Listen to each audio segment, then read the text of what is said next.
Hi, I'm Alaine Shrewsbury of Greenheart Bakery.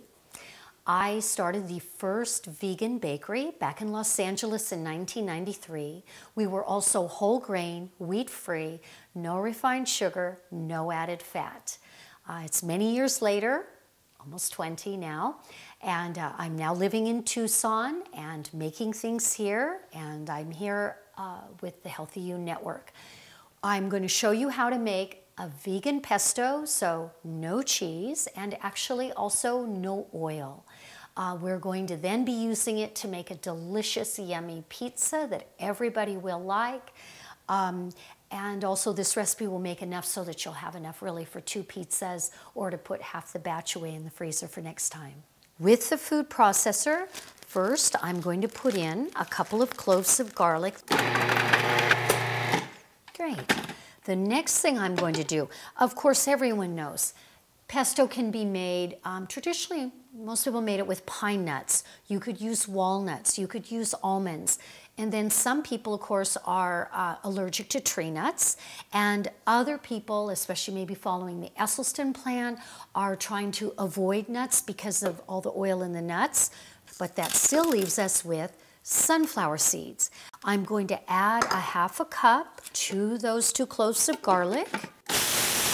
And if you want to puree them a little longer, that will be fine too. Again, this isn't a recipe where there's any stress involved. It's not difficult. We are then going to take fresh basil, put all of these leaves into the food processor. And you see the Cuisinart makes short work of those. And then I bought a bunch of parsley, literally a banded bunch at the supermarket. Again, I've already put this in the colander and rinsed it.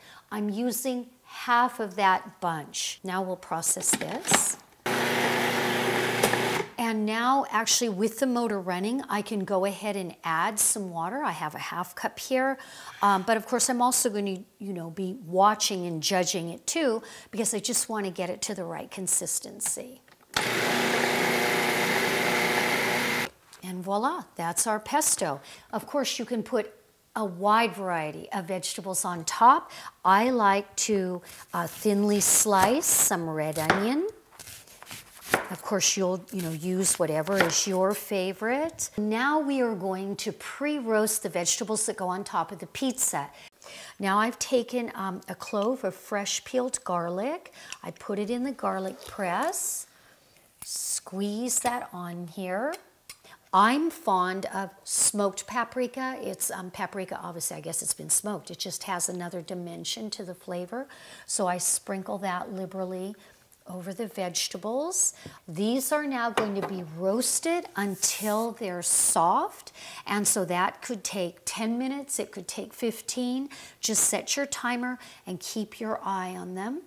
It has been my experience in over 20 years is that making the pizza crust is what will stop most people from making their own pizza.